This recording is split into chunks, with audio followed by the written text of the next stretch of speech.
My name is Jozef, and I would like to just describe in 2 minutes what the AI chapter is about, because I think three words are representing the chapter itself. It's about the learning, networking, and sharing. So, from the learning portion, we will have a monthly meetup with interesting speakers, and you will see in the coming days and weeks that the lineup is very interesting. And on top of that, we will be running roundtables and just to sharing different perspectives about the AI or about the potential of the AI. On the networking side, after each event, we will have networking sessions where participants can talk to each other, exchange contacts, exchange ideas. And the last thing about the sharing is that there is a specific section within the Startup Grind membership portal, and in that you will find the AI group where discussions are happening. So if you are not yet a member of the Startup Grind, I would really encourage to register and to do so. So now, without further ado, let me introduce Manuel. Manuel is a Chief Experience Officer at Fractal Mind, where he's helping companies transform how they engage with the employees and customers using gamification. A facilitator, coach, and all the things of human-centric, he is dedicated to changing the world with the power of games. So, Hi, Jozef. Manuel, happy to have you on board. So please take it from here. Thanks so much for the intro. I will share my screen. Uh, just, just let me know if you are seeing my screen. Yes, I can. Yeah. Okay. So as Jozef was saying, I'm Manuel Pimenta. I'm CXO at Fractal Mind, and I'm here to talk to you a bit about gamification and what we at Fractal Mind and I personally see is the future of gamification and how AI will play a role in that future. So just to provide some context here, Fractal Mind, the company that I work for, we develop gamification solutions and design thinking and lead design thinking processes with companies that want to engage their employees or want to engage their customers, or even in education with entities that want to engage their students. So wherever there are humans that need to be engaged, we are bound to have to be able to. And most of our solutions are, of course, technological.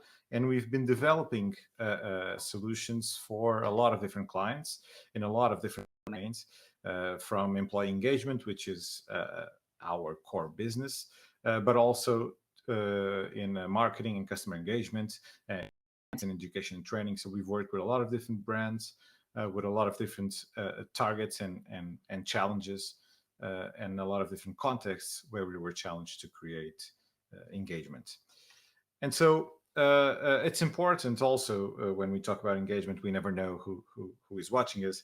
And so it's important to have a common baseline. So just a quick recap, what is gamification again? So what are we talking about when we talk about gamification? And gamification basically came into being with the advent of video games coming into the spotlight. So in the early 2000s and around 2010, the video game industry was booming.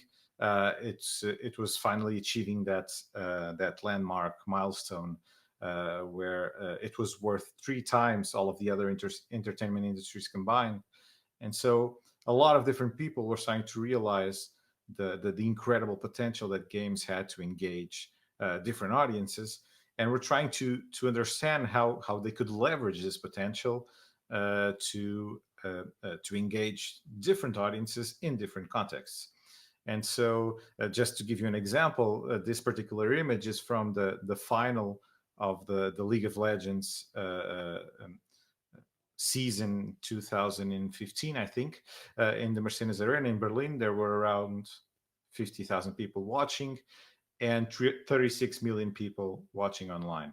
And so in 2019, we were talking about 99 million people. And so gaming has become a worldwide trend, has become a worldwide industry, and has turned into the universal language of the newer generations. It's part of the pop culture, so gaming is everywhere. And it has this power to engage that we wanted to leverage into other contexts. And so gamification came into being because we need to give a name to this. So we need to give a name to what happens when we want to use the same mechanics and the same design techniques that games use that create those powerful, engaging contexts, and use those mechanics and design techniques in other contexts in order to engage people, to overcome business challenges. So whatever the challenge, we wanted to use those same mechanics that work so well in games. And an example of that is what we did with Vorten and LG here in Portugal, where we transformed the performance of retail stores and the performance of different employees engaging in cultural challenges of answering quizzes regarding the company, and transformed those same experiences into a football competition. And so different teams, different stores' performance was transformed into goal scoring opportunities, a keeper defending the ball, a shot on target. And so we transformed this whole context of working at a retail store or answering quizzes into a football competition. We use the same mechanics that make these types of competition engaging, and we apply them to this context of working at a retail chain or answering quizzes about the culture of your company. Another interesting example, going a bit more to the wild side, you might not guess it from this, but these screenshots are from a platform dedicated to recruiting. And so we were challenged by a client of ours to create a recruitment platform where instead of candidates for different job opportunities, instead of them filling out those same old boring questionnaires that they always do, they would interact with characters and they would immerse themselves in this experience of adventure in this pirate themed world that in one fell swoop would give them the that the company wanted to get across and would engage them already from the start with the company way of doing things. And so again, this is the same experience of being recruited into a company, but we use this narrative potential and this visual feedback mechanics that games use so well to transform that experience. And so this is what gamification is. And another thing that I wanted to get across to you is what is the current state of the gamification industry, and that is important to understand to see how AI will fit in as a keystone technology to unlock this future of gamification. And so gamification came about in around 2010, so 2010. Although there were some examples before that, 2010 was the year where gamification started booming. And 2 years later, Gartner, as they are issued this prediction that by 2014, most of the gamification solutions would fail. And they would fail primarily due to poor design, which was great because I was entering the industry in 2012. And so it was good to know that I was bound for some failure, or at least 80% of what I would be doing. And some years past that, right now, the gamification solutions that exist in the market can fit in these three big boxes. So on the one hand, you have the big monoliths, so the big platforms. They were more present in the beginning, but they were quickly absorbed into big players like SAP and Salesforce, and they became part of the portfolio of products that those big platforms provided. And these monoliths are basically platforms that provide a big set of mechanics, but are really hard to implement. And only companies with bigger budgets and bigger scopes are able to use these types of platforms. On the other hand, we have those off-the-shelf products pretty common right now. Initially, they were more scarce, but nowadays they are the most prevalent type of solutions that exist in the market. We live in a product-oriented market right now, and they are closed scope solutions. They solve specific types of challenges. They have a limited set of mechanics. They are really streamlined to solve particular challenges in a really quick and efficient way, and are much cheaper for organizations to implement and to hire out. And finally, we have the boutique consulting firms. So they have existed since the beginning of gamification. They are basically headed by designers, gamification designers, either people with background in the gaming industry or people with background in marketing or human behavioral design. And so they build solutions from scratch. They sometimes outsource the technology component to one of the providers of monoliths or of off-the-shelf solutions, but they design the solution from scratch. And so you have these three types of providers. But the fact is that after a few years, we've seen that the gamification industry is not as well as was to be expected. Well, Gartner predicted it was bound to happen. And so what happened was, as with many trends, a lot of new players started to come into the market, claiming that they did gamification, but basically having these baseline solutions of points and badges and leaderboards, what we call high fructose solutions. So basically bribing users to become engaged. But this has a problem. So when you use really extrinsically focused solutions, users are engaged initially, but they get tired pretty quickly. And the value of those rewards that you are piling onto the users really decreases over time. And so at a certain point, solutions were in fact not that well designed, because they were in fact not focusing on the long-term engagement of the users. They were focusing on getting a lot of users really quick and not really bothering whether they would stay within the platform. However, what we've seen, and Fractal Mind has been working in gamification since 2014, and we've had a lot of different experiences with different companies and challenges, as you've seen. And what we've seen is that the main problem is not exactly the fact that the solutions are poorly designed. It's the fact that there is no follow-through. And when you look at games like Fortnite and League of Legends and World of Warcraft, one thing that they do have in common, besides the fact that they have huge budgets and beautiful art, is the fact that they are always evolving. They have deep connections to the gaming communities, and they are always learning what the gamers want next and giving them what they want next. Okay. And if we are using the game mechanics from games and the game design techniques from games, why not learn from the gaming industry and how to stay relevant over time, how to create engagement over time? How can a game be launched in 2004, like World of Warcraft was, and still be relevant 16, 17 years after that? Okay. And that's what we see is the main challenge in the future of gamification, is how we overcome this lack of customized follow-through. Okay.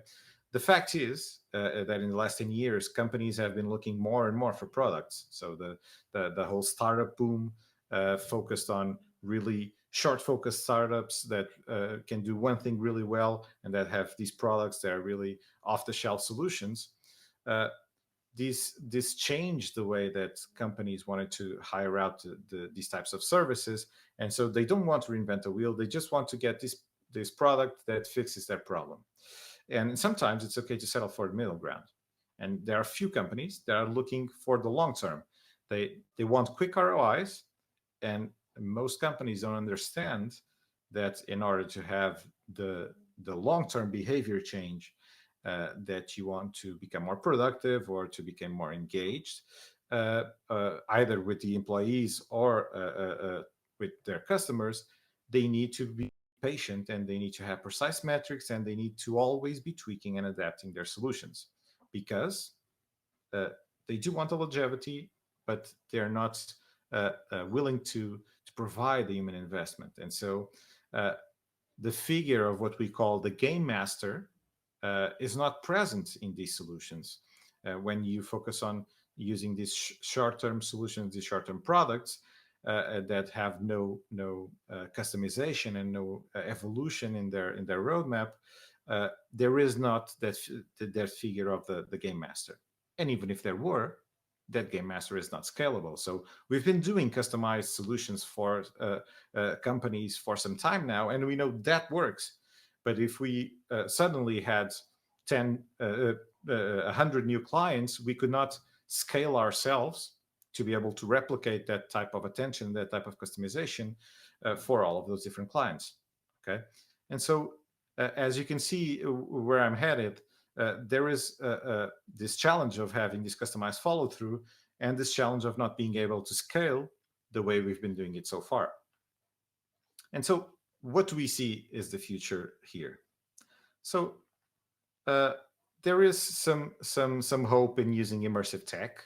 Okay, there are a lot of different companies that are experimenting with different technologies that are booming right now. So blockchain has created this phenomenon of NFT, so non-fungible tokens. So this uniqueness of digital objects has really opened a door for having more valuable rewards, for example, more valuable recognition mechanisms, a way to get universally accepted seals of approval, for example. Augmented reality has been used for some years now with some success in the marketing domain. So a lot of interesting examples of how gamification is being used, as you can see here in this GIF. You can see how Burger King has used it to really grill their competition. And finally, virtual reality is also being used by already by the police, for example, to train their officers in different scenarios with the hassle of doing some live fire training. Okay, so immersive tech is doing some of the hard work in making gamification more relevant. However, none of this provides us with what we see is the key for long-term engagement, and that is the figure of the game master.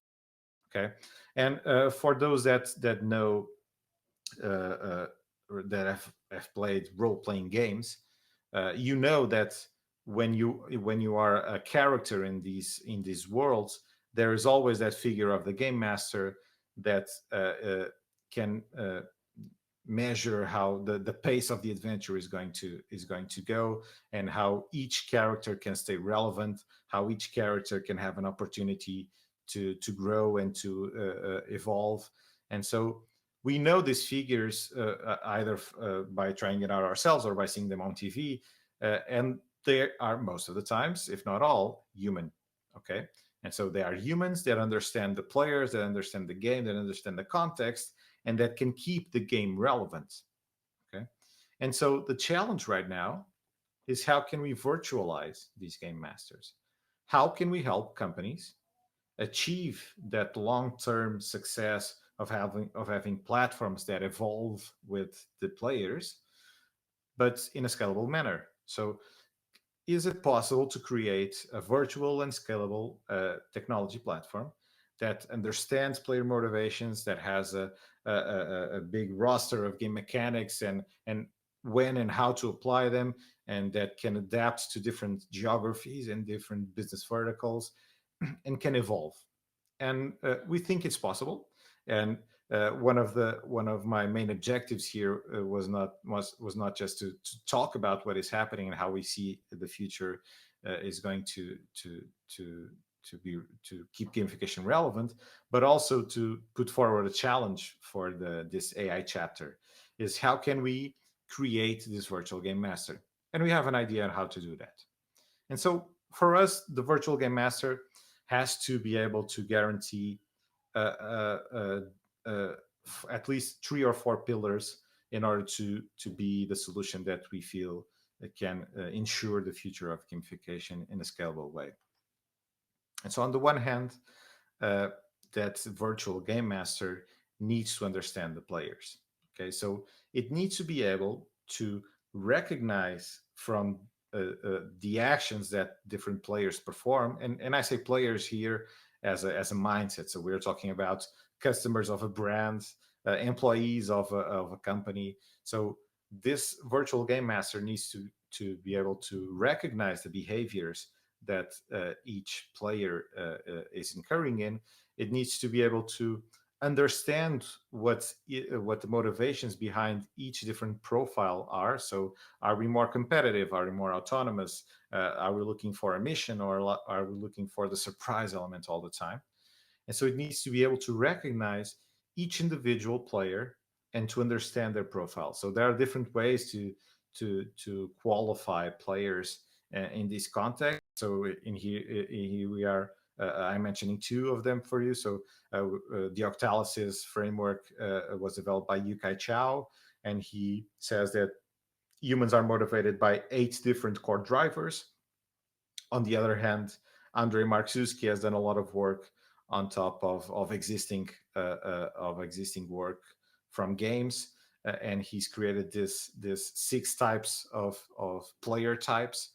And so all of these have emotional and psychological profiles that can be derived from the actions that the players perform. So the choices that we make can inform that virtual game master of what type of player and what motivates us.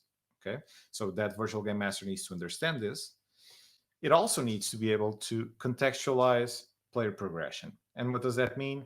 It means that being able to understand the motivations of a player is important, but being able to understand the context where that player is operating is also very important. So being able to differentiate consumers from students, from developers, for example, it's very important because all of these different profiles have benchmarks already from the industries of the types of behaviors, profiles. And so, as you can see, we are already connecting not only the motivational frameworks for profiling players, but also the functional frameworks for profiling players. So, a competitive consumer is not the same as a competitive student or a competitive knowledge worker. Okay, so it needs to be able to understand the context where the behavior is occurring, and also the business vertical. So when we talk about a contact center employee is not the same as a developer or as a sales professional. Okay, so this virtual game master needs to also understand this context. And not only that, geography also plays a role in this. Portuguese consumers are not the same as American consumers. And so these subtle nuances need to be understood by this virtual game master. And also, and probably most important, is how to act upon that knowledge. Okay, so this virtual game master needs to be able to choose what is the right mechanic to apply for each specific player profile in what configuration and at the right time. Because the ideal of any game is to be able to create that state of flow. And flow is a concept that comes from psychology, and that says flow is basically the state where you are perfectly engaged in an experience. So your the level of the challenge that you're trying to solve and your skill to solve it is perfectly balanced. And this is something that games do really well, and that's why we spend so many hours playing games, and we lose track of the time. And so we want to recreate this ability that games have in this virtual game master. So that virtual game master will need to understand, for this specific player at this specific time, I should be using this game mechanic to motivate him to perform this behavior, this action. Okay, so we are crossing a lot of different disciplines and a lot of different understandings, but that are essential to become for this virtual game master to become resilient and sustainable. And we need this virtual game master to be able to learn new behaviors, and this is probably the hardest part. Okay, so far, and most of you that are in the AI domain know this better than myself. When we talk about AI, we talk about a lot of different things, and most of what I talk so far has been machine learning. So the understanding of patterns, and to be able to learn from different patterns, how to react to similar scenarios. But the virtual game master, it would be amazing if you would just be able to do that. But to really go to the next level, that virtual game master would need to be able to learn new behaviors. So he would need to be able to look at historical records and forecast player behaviors, simulate different scenarios, and be able to anticipate the outcomes and to generate new scenarios. Okay, and when this happens, we will really be having the same experience that we have in the basements with our friends playing those role-playing games, and that game master really understands the tempo of the game and how to set the mood and what to tell us and how to keep each one of us engaged.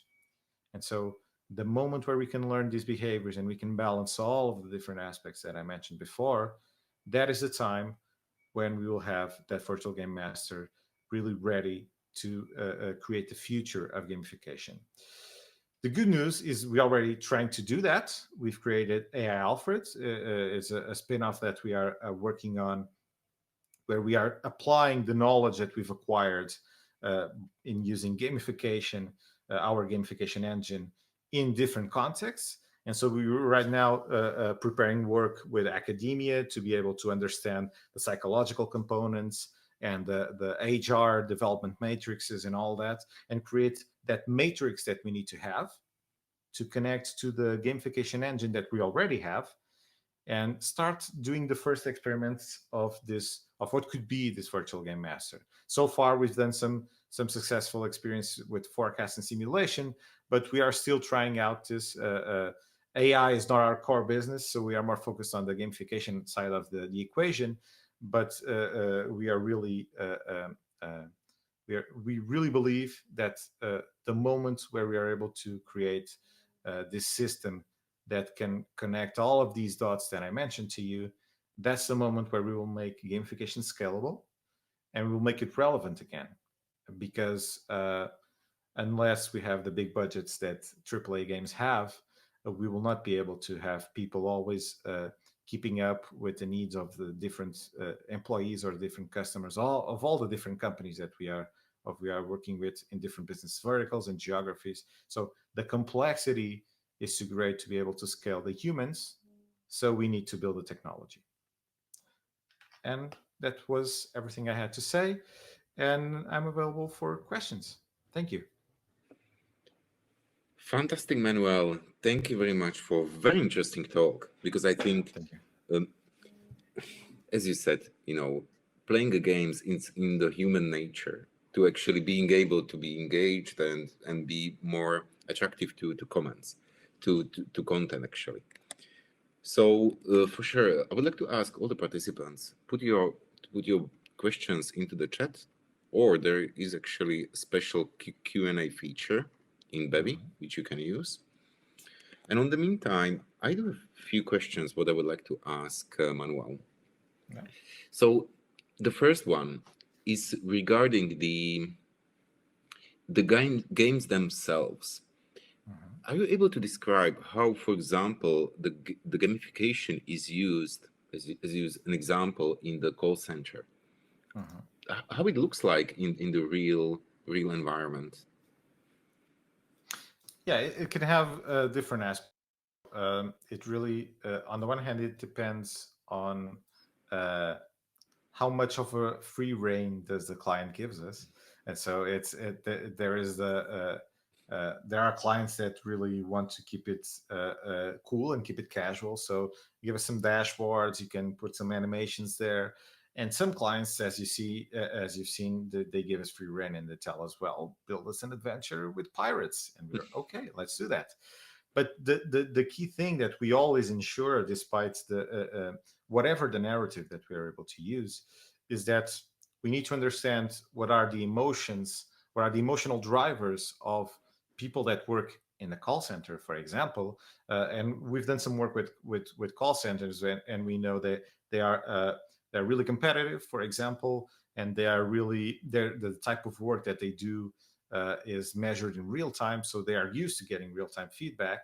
And so we need to provide them with that we need to address those emotions of having real-time feedback. So a lot of progress bars, a lot of status points, a lot of notifications on things that are changing, and it is a really social environment. And so we need to have mechanics, so things like an activity feed, things like leaderboards, team competitions. And so our process is basically we talk to the company to understand the challenges and the business that they want to improve upon, and then we talk to the employees, customers, to understand, okay, who are you, what motivates you to do the work that you do, and how could we take those motivations to make it better for you.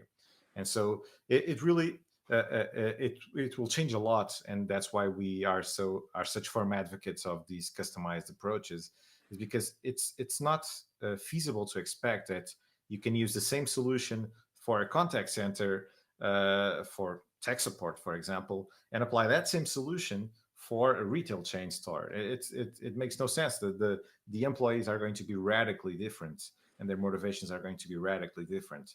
And so that's why we always need to understand those subtleties to be able to provide the best solution possible. Mhm. And are these gamifications actually part of their daily routine, or is it like you have a 5 minutes free time, you can play this game which is provided by the company? No, it needs to be part of the experience, and that's actually one of the things that separates that separates gamification from games. So the premise of gamification is that you are not changing the core experience. So a Mhm. store employee is still a store employee, and he has to sell whatever the store sells. Or a contact center employee, a contact center operator, has to pick up those calls, has to address those tickets. What we do is we understand that experience, and we understand each one of those moments, the touch points, the pain points, the opportunities, and then we use the game mechanics along the way to reduce the impact of the pain points and to emphasize the celebration moments. And so we don't change the core experience, we make it more relevant and we make it more appealing. And so it definitely and that's something that we always stress upon our clients, we don't want them to stop doing what they're doing. We want them to keep doing what they're doing, but do it better and have fun doing it. Okay. Oh, that's really exciting, and I Yeah. would love to work in a company where you have your rewards, pinging on your laptop. Yeah, Hey, yeah, yeah. you have another call which you done, or another customer meeting. Star. Yeah, yeah, yeah. Perfect. So my next question is about the game master, and Mhm. if I understood correctly, it's almost like an algorithm working in the background, which Yeah, could be automated and changing the experience based on the player. yeah, So is this game master um, visible, or is it just a changing experience on top of it? yeah. Again, and that's something that we do a lot. It really depends on the context. So in some cases, it might make sense to have like this entity, as you have a lot of times in games, that the Oracle or Microsoft Word had the Clippy guy that provided us suggestions. So Mhm. sometimes it's interesting to have that entity to serve as a reference point. But in some cases, it might make sense to basically understand that the game will the gamified environment will react and will provide you with the challenges at the right time, and there is no entity, there is no representation. It really depends on the cultural environment, and that may actually be one of the things that be most impacted, for example, by geography. So countries that in the south of Europe, for example, countries that have normally more warmer culture, more relational culture, they will probably need that entity to be there and for them to understand, oh, it's that guy that's telling me what to do. But if you go to cultures that aren't as connected with that emotional side, that might not be important. In some cases, it might even detract from the experience, and so that is something that we also need to understand. But as you were saying, that game master, you have some examples of that nowadays, some smaller examples. So when, for example, when Amazon tells you that you should probably be buying this product because you bought the other product before, and people like you with the same behaviors are also buying that product. That is an example of what the type of reasoning that the game master would need to have. So he would need to understand. So you're a contact center operator with 3 years of experience in these types of tickets. So you should probably be progressing to these types of tickets right now. And whenever I give you a mission, you react better than when I pump up your objective. So maybe I'll use more missions with you instead of pumping up your objective. Okay. Hmm. Very interesting. Yeah. Now, going into the I can see how you described the problem itself. It's not necessarily one algorithm. It might be a lot of different solutions, which are then under the umbrella of Yeah. the gamification itself, of some Mhm. sort of engine. So do you see this problem as maybe to have certain specific algorithms, maybe few of them, and even potentially from the few different companies, which are then contributing for the different gamification problems into those answers? Yes, definitely. We see that it's perfectly feasible to consider that. For example, you could have one company with a lot of experience in the gamification side of the equation, and that really has a strong game engine with the different mechanics already there and the player profiling already there. And then you could have another aspect, a different company, for example, that has more experience in HR and understanding employee development matrices and having that knowledge, that because there already exists some AI like solutions in the HR domain that are trying out some of those things. So the idea would then be to how could we connect these different platforms that maybe we will speak different languages, and we would need to have that middleware that connects all of them. But yeah, definitely we're not above reusing if others know how to do that. Yeah. Perfect. Okay, so well, yeah, chapter. So we need to speak about data. So how you see actually the data collection out of during these gamification events? Mhm. Are you able to collect a lot of data which can be used then to train the algorithms? Yeah. Uh, uh, of course, it will depend on the type of work that you do and how connected that work is. So, for example, with a contact center operator, 90% of what they do is in front of the computer. So, Hmm. and everything is measured. How long did you take to answer the call? Did you solve that issue in the first attempt? So, a lot of that data is already collected by the platforms, and so we just need to add that human relevance to the data and connect it to the game mechanics. And so, for example, if we want someone to improve upon their first call resolution rate, we will need to understand, okay, who is this person? Does he react better to surprise? So then we will have a surprise bonus period where if he reduces by 10% his first call resolution rate, he will get bonus points. And so the data that we collect from the platforms, I think, is already enough when the work that you do is highly connected. Uh, if not, what happens is that we need to collect additional data that has maybe less certainty because it's more qualitative and it depends more on peer feedback, for example, and some different explicit validation periods. And so we need to probably ask our colleagues how is that person performing, and is he a team player, is he not a team player, so that more uh, uh, uh, human data would probably need to be collected additionally. So Hmm. again, it depends on the type of work, but we do feel that more and more everything that we do is being measured in some way. Even the speed at which we see our email and reply to an email, even that can be taken into account and be used to as metrics for these challenges. And so I don't think that data is a problem right now. I think it will only be a problem in the sense that I think we'll have so much data that we'll probably have a hard time in making it relevant and connecting it to the more emotional aspects. Okay, Mhm.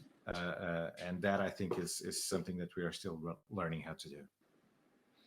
So are you actually collecting the reward function? Let's put it in other words, Mhm. if a certain person um, is performing certain activity, are you Mhm. actually measuring the output of that activity and even potentially storing it somewhere so you can actually train the algorithm and you know that these sort of actions lead to this outcome?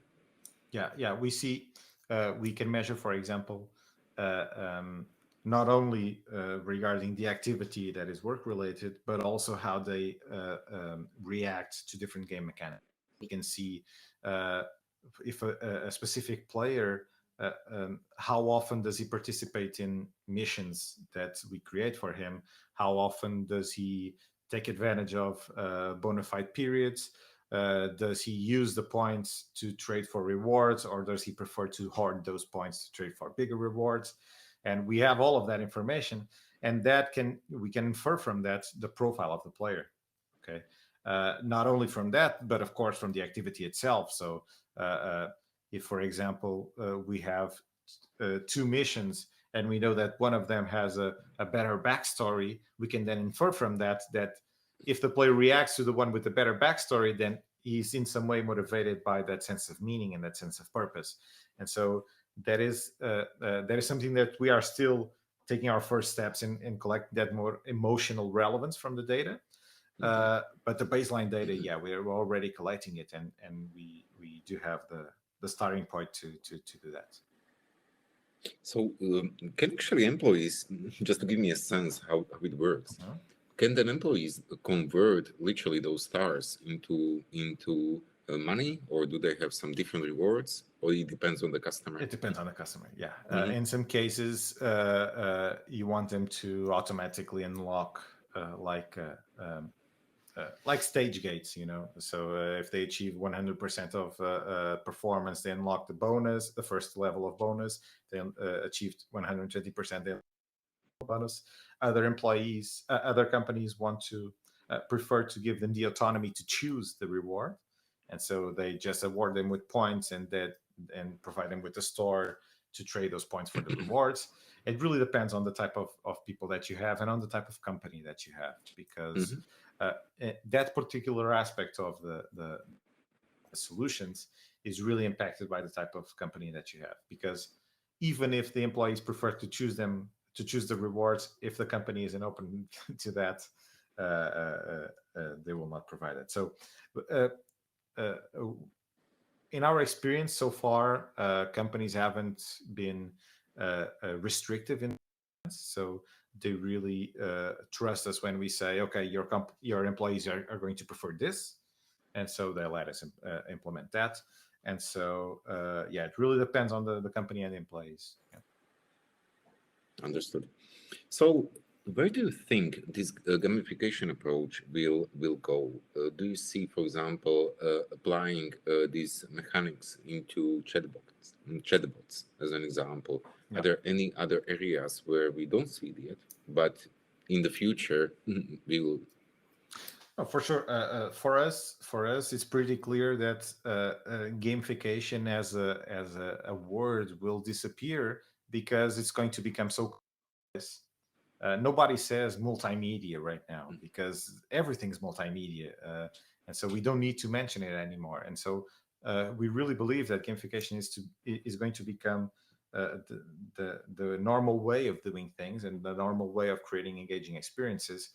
And so we are going to see it everywhere, and we're already seeing it everywhere in some way. So there are already chatbots that interact with you in a more gameful manner, and that either because they use narrative in their discourse or because they reward you with points if you provide them with some answers. And so uh, gamification is already pretty uh, prevalent. I really believe that right now it's just a matter of growing up, and Mhm.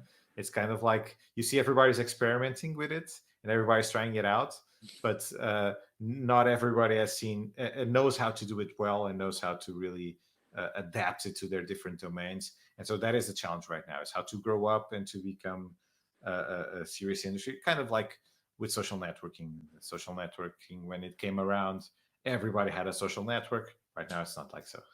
Mm, So we grew up and we understood how to do that. I see. And for those guys, now for those startups in the AI industry, if they would like to um, enter or work with you or participate in the gamification market, Mhm, where do you see it in 5 years? So you said there will be a growth; it will be mhm, more prevalent everywhere. mhm. Uh, where do you see the future in 5 years? Yeah, well, you can have two opinions on that. If you look at Gartner, and they have that whole hype cycle thing, the hype was around 2010 to 2012, and then it went into that pit of whatever, I don't remember the name. And then right now we are in that moment where it's leveling out and it's becoming present in more domains, but with less noise. When it came around, everybody was crying, that was shouting that they were doing gamification. Everybody was using games to transform everything. Right now, people are understanding that it's just another discipline of UX UI, a really specific one. And so I think that is the way that it's probably going to take. And then you are going to have these more dedicated companies like ours that are really focused on creating more deeper solutions and more engaging in a more specific sense. Um, and so you will have, I believe that we will have those two sides. So we will have that gamification as another toolkit in the UX UI designers backpack, and gamification as, okay, you want to do it really well and really deep, go talk to these guys, they are going to help you do that.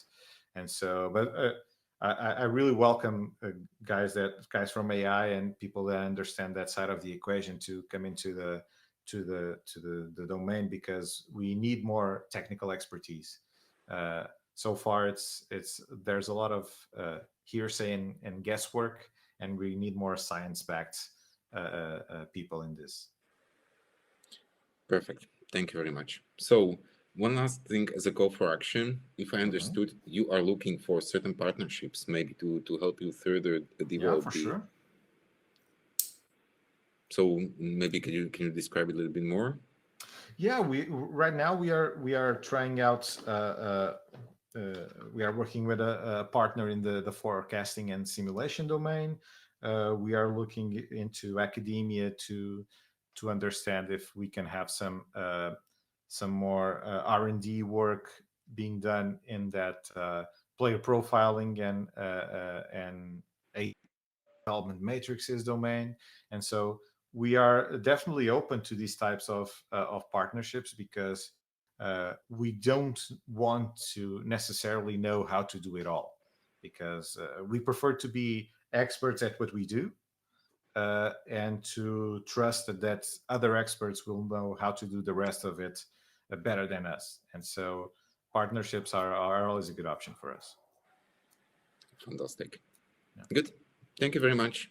Thank Now you, I can Joseph. see one question from Bob, that Yeah. if we may see the football game in action. Did you have a football Ah, game? yeah, we did that for Vorten. No, we I'm not able to show you it. It was for that specific client, and it was a campaign period. It's closed now. But yeah, I'm not sure if we have it on our website at fractalmind.pt. But it's I think at least one or two screenshots are there.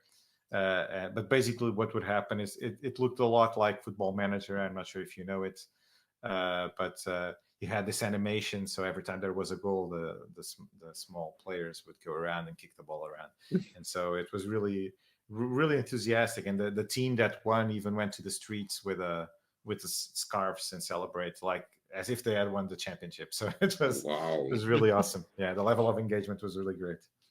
Fantastic. Yeah, and that Good, was good. an example of taking the cultural side, because Portuguese love football, and making it even, and taking that love that already exists and apply it to their day-to-day activities. Mhm. Fantastic. So, Claire, do we have any additional comments or questions?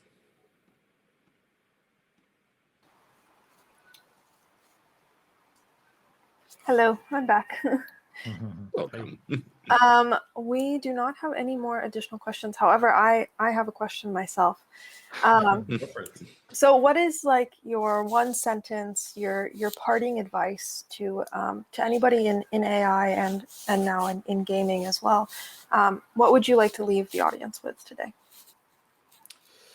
I think maybe this final thought that Jozef challenged me with, the don't worry yourselves at being great at what you already do, and being great at your discipline, and find a partner that does another thing as well as you do that one specific thing. And so if you are great at AI, find someone that is great at gamification, and work together to create to get the best of both worlds together. I'm really a big fan of networking on that sense of the word, because why try to do it all if you're going to do a half-assed thing? And just get the people that do it best and work together. That's awesome. Thank you. Thank you. Thank you very much, Manuel. Thank you, Jozef.